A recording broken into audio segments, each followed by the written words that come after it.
Apple has done it again with the MacBook Pro 16-inch M3 Max. While it retains the same fetching design and gorgeous mini LED display as the previous M2 Max model, this premium laptop's performance is currently second to none. The steep $3,499 starting price stings, but professional creatives and even gamers will get their money's worth. The new 16-inch MacBook Pro with the M3 Max chip is the most powerful laptop we have ever tested. I know I said that about the MacBook Pro 16-inch with the M2 Max processor released earlier this year, but Apple has outdone itself once more with this monstrous notebook. It's easily one of the best MacBooks yet. Other than the new space black color that diminishes fingerprints, the latest MacBook Pro 16-inch is virtually identical to previous models. That means you still get a gorgeous 16-inch Liquid Retina XDR display, plenty of ports and a sleek, sturdy design. But there's a whole lot of power underneath the familiar chassis thanks to the M3 Max processor. To be clear, the 16-inch MacBook Pro with an M3 Max chip isn't for everyone, and not just because of its lofty $3,499 starting price.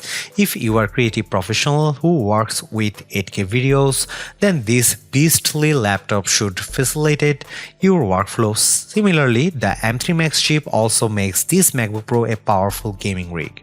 However, if you only dabble in video editing or primarily use the best laptops for writing, the new 14-inch MacBook Pro M3 might be a better choice. Is the MacBook Pro 16-inch right for you? Watch my full review to find out. The 16.2-inch Liquid Retina display remains as gorgeous as ever. Not only is it bright and colorful, but its 120Hz ProMotion refresh rate makes everything run smoothly, especially games. As before, this is hands down one of the best laptop displays out there. The latest trailer for Monarch Legacy of Monsters looked incredible on the 16.2-inch display.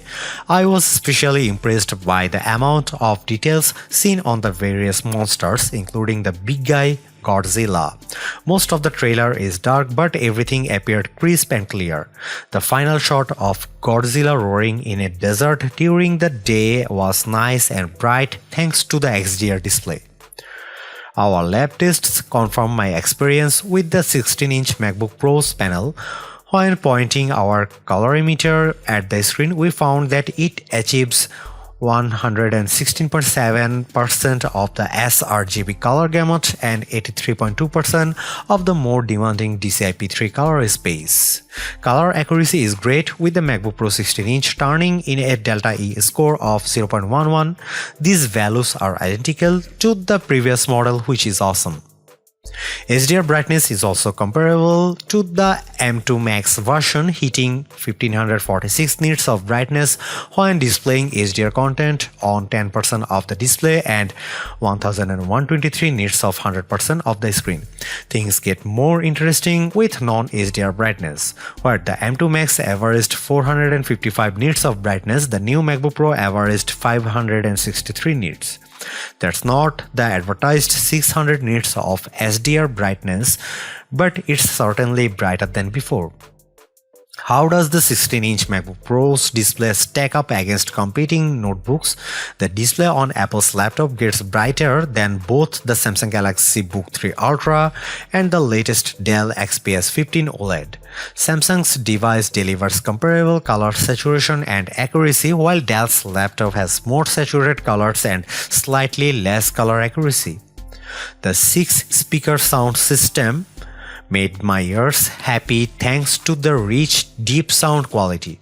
Roaring monsters and booming explosions in the Monarch trailer sounded cinematic, with even small details coming through clearly.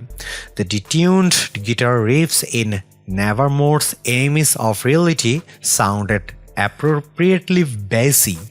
Overall, the laptop's speakers deliver excellent sound on podcasts, movies, and music.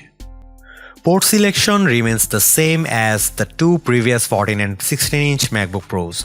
You will find 3 Thunderbolt 4 USB-C ports, an SD card slot, and an HDMI port.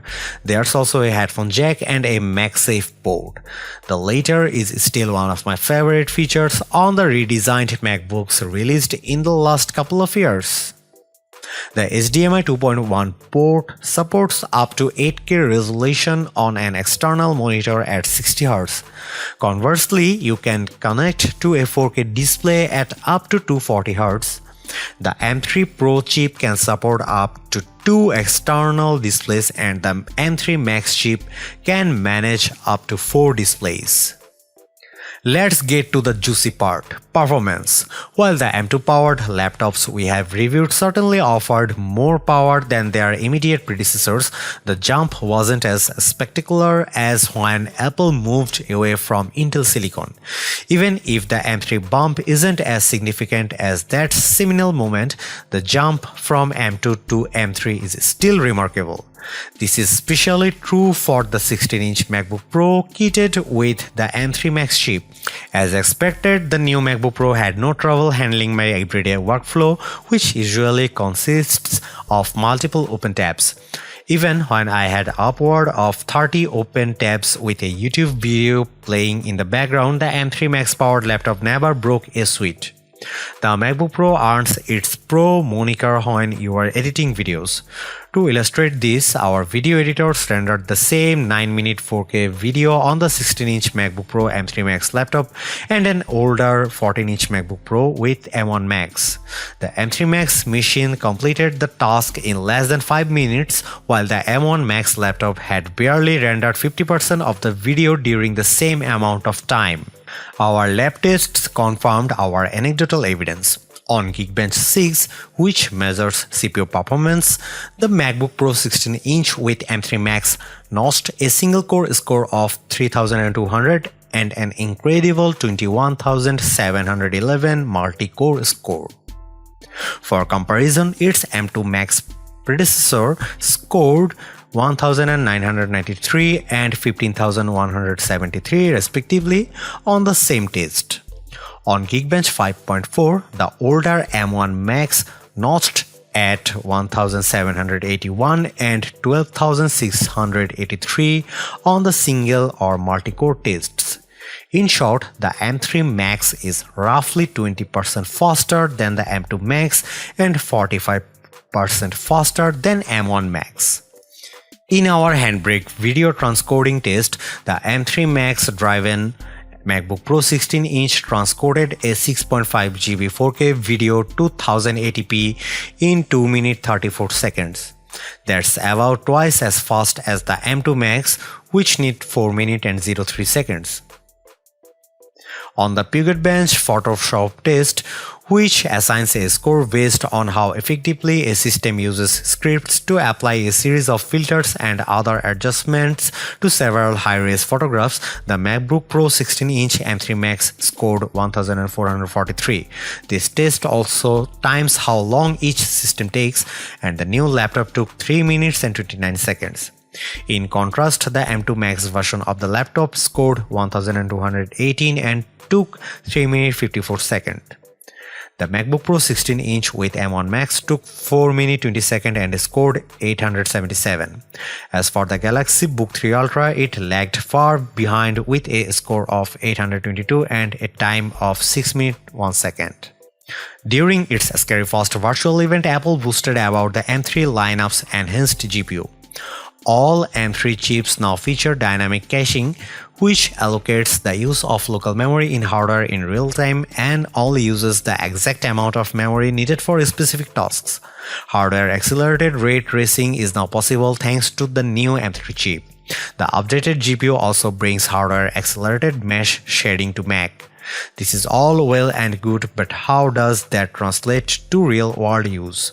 I found that gamers like Baldur's Gate 3 and Lies of P looked exquisite on the M3 Max-driven MacBook Pro 16-inch with their respective worlds rendered in stunning detail.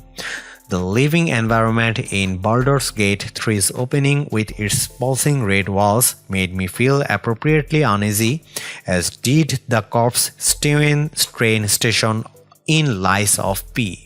Frame rates also consistently high on both titles, fluctuating between 70 and 130 frames per second, depending on the amount of on-screen action. Lies of P has an option to enable or disable metal effects, which is Apple's answer to Nvidia and AMD's upscaling technologies.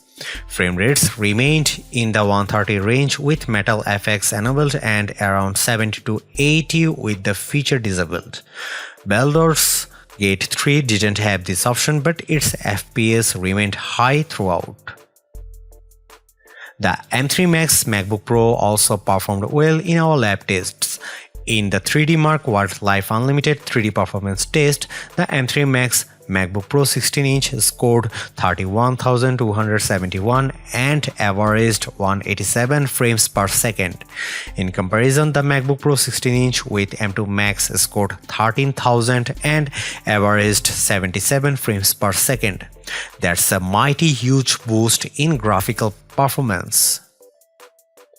We also ran in-game benchmark for a handful of titles. Shadow of the Tomb Raider reached 118 FPS at 1922 by 1200 resolution and 47 FPS at 2K gaming. The less graphically demanding Sid Meier's Civilization 6 ran at nearly 60 FPS across all available display resolutions. Results for the latter are identical to what we saw from the M2 Max powered laptop, but Shadow of the Tomb Raider's numbers see a significant increase. We don't know if dynamic caching is helping in this case, but it could be the case. The excellent gaming performance I experienced on the MacBook Pro 16-inch kitted with the M3 Max once again proves Macs are more than capable of running graphically demanding games. Games optimized for Apple Silicon such as Baldur's Gate 3 and Resident Evil Village not only look phenomenal but run like a dream. The same is also true for unoptimized games like Shadow of the Tomb Raider. If more developers make titles for Macs, Apple's platform could be as viable as Windows for gaming someday. At the risk of sounding redundant, the MacBook Pro 16-inch with the M3 Max is truly the most powerful Apple computer we've ever tested. As my review demonstrated, this spaced-out laptop not only beats its predecessors but also smokes comparable Windows laptops.